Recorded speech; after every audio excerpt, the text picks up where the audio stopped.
The scorching Arizona sun was about to reveal something that would change everything.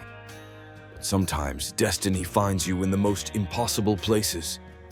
It was June 1879, and Samuel Carter had been riding through the Sonoran Desert for 3 days straight. His black gelding moved carefully between the towering saguaro cacti, hooves crunching on sun-baked sand. The heat was merciless, shimmering off the desert floor like liquid fire. Then he heard something that made his blood run cold. At first, it was just a whisper carried by the desert wind. But then it came again, sharp, desperate, unmistakably human, a cry for help echoing off the Red Canyon walls. Samuel spurred his horse toward the sound, and when he rounded a massive boulder, he saw her. A young Navajo woman was being swept away by a flash flood, roaring through the narrow arroyo. Her silver jewelry glinted in the sunlight as the muddy torrent dragged her toward jagged rocks downstream. Her hands clawed at the slick canyon walls, her eyes wide with the terror of someone facing certain death. But here's what Samuel didn't know. What he was about to witness would haunt him for the rest of his life. Without hesitation, Samuel leaped from his saddle and plunged into the raging water.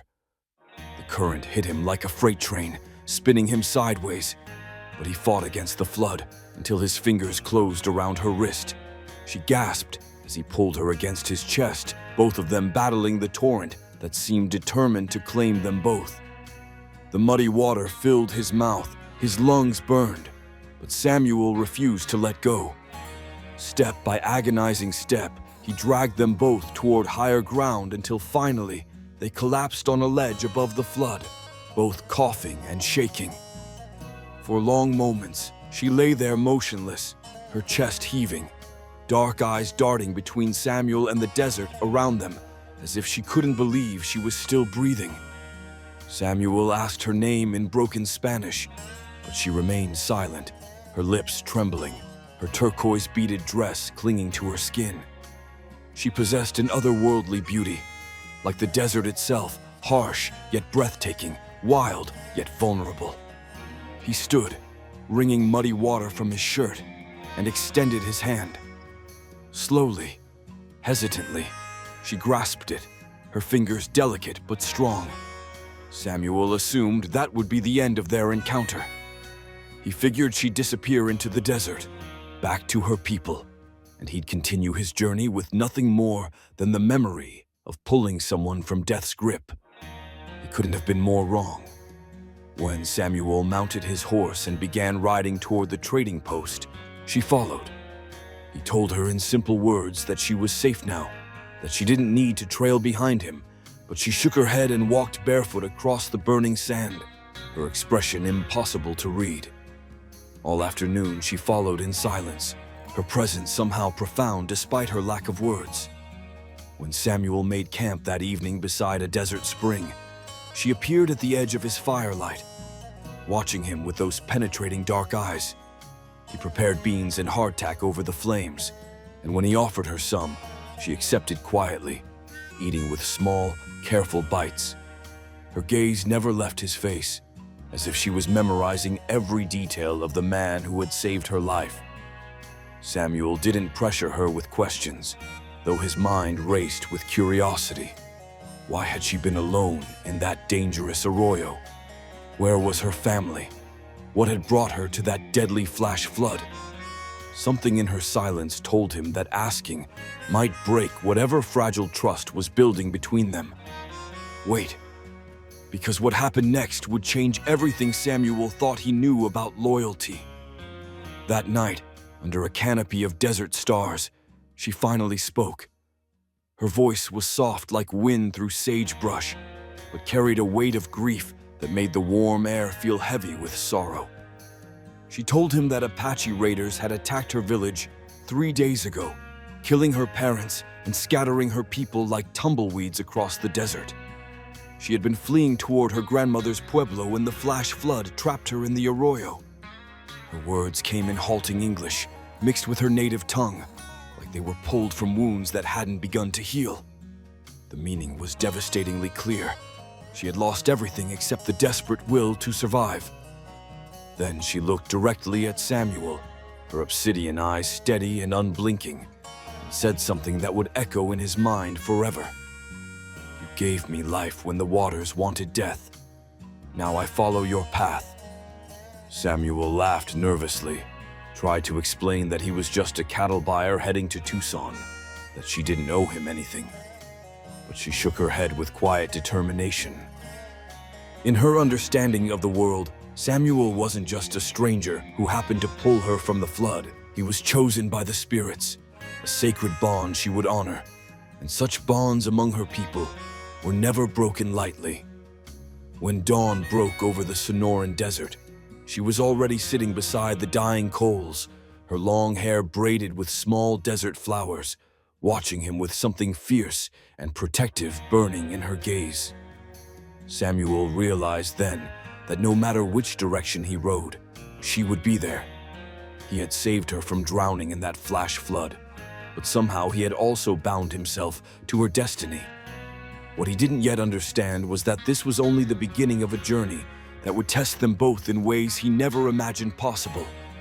But the most shocking part was still coming. The days that followed became a delicate dance of patience and understanding.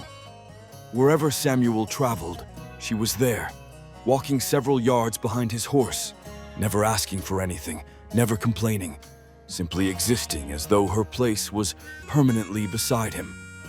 At first, he tried to convince her to return to what remained of her people, told her she didn't need to follow him across this harsh desert landscape. But she ignored every argument with serene stubbornness. She gathered dried mesquite pods before he thought to look for food, found hidden springs in places where he saw only barren rock, and sat by their evening fires, studying him with those all-seeing dark eyes that seemed to hold ancient wisdom. She looked to be about 19, but her silence carried a strength that made Samuel question everything he thought he knew about survival and resilience. Samuel had always been a solitary man, more comfortable with cattle and horses than human conversation. But the desert has a way of stripping away pretense, and with each passing day she remained at his side. An invisible cord seemed to bind their fates together. They traveled through forests of organ pipe cacti and across valleys carpeted with blooming Palo Verde trees.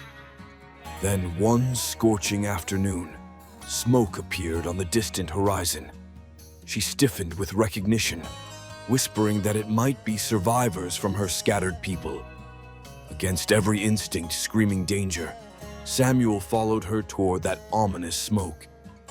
But what they discovered wasn't a camp of refugees. It was a massacre. The ground was littered with the remnants of a Navajo trading party, overturned wagons, scattered silver jewelry, and dark stains in the sand that told a story of brutal violence. She knelt among the debris, her hands shaking as she lifted a child's moccasin from the blood-stained earth. Samuel had no words adequate for such devastation, only respectful silence, until she rose and looked at him with a new fire blazing in her dark eyes. She said she could not hunt these killers alone, and because he had saved her from the flood, the spirits had made him part of her sacred mission of vengeance. Samuel protested, insisted he was no gunfighter, just a businessman trying to make an honest living. But she replied with quiet certainty, "The desert spirits chose you when you pulled me from death." And somehow those words silenced his objections more effectively than any threat could have. Here's where their story takes a turn that will leave you breathless. They pressed deeper into Apache territory, following the raiders' trail across increasingly dangerous ground. Though conversation between them remained limited, Samuel began to understand her in ways that transcended spoken language. She sang haunting melodies in her native tongue as they rode, whispered prayers to the four directions each morning, and carried her grief with a dignity that both humbled and inspired him. One night, camped in a hidden canyon, the killers struck without warning. Gunfire erupted from the shadows, muzzle flashes lighting up the darkness like deadly lightning. Samuel fought desperately, his Winchester spitting lead. While beside him, she moved like a desert cat, wielding his spare pistol with shocking accuracy. Together, against overwhelming odds, they drove off the attackers, leaving 2 bodies in the sand before the survivors melted back into the night. When the shooting stopped, Samuel saw her standing there, smoke curling from the barrel of his Colt, and realized she was no helpless victim clinging to his protection.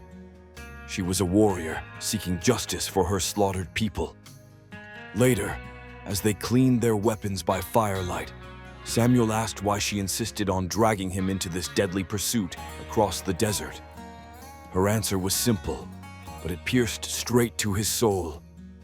"The floodwaters tried to take my life," she said, staring into the flames. "You gave it back. Now we share the same spirit path until the debt is paid." Samuel understood then that this went far beyond gratitude or even survival. It was a spiritual bond sacred to her people, something that couldn't be broken by distance or danger, or even death itself. From that night forward, he stopped trying to convince her to leave. Samuel shared stories of his past, the farm he'd lost to drought, the family he'd buried, the reasons he'd chosen a wanderer's life, buying and selling cattle across the territories. She listened without judgment, offering only the gift of her complete attention. In return, she revealed fragments of her people's ancient ways, the stories of changing women, the songs that called rain to the desert, the dreams she still carried despite everything the violence had taken from her. Slowly, her careful silence gave way to trust, and his lifelong solitude gave way to something he had never expected to find in this harsh land: true partnership. By the time they reached the Mexican border, tracking the last of the raiders, 2 shadows moved as one across the burning sands. Samuel didn't know if they would survive the final confrontation with these killers, or if justice could ever truly be served for such devastating crimes. But he knew with absolute certainty that his life was no longer entirely his own. He had saved her once from the desert flood, but now she had become the compass that gave his existence direction and meaning. She would not abandon this sacred hunt for justice. And for the first time since losing his own family years ago, Samuel Carter didn't want to face the future alone. If this desert tale has held you captive, if you felt the scorching heat and the weight of vengeance calling across the wasteland, then stay with us. The final confrontation is coming, and you won't believe how this story ends. Subscribe and ride with us into the blazing conclusion of this Sonoran adventure.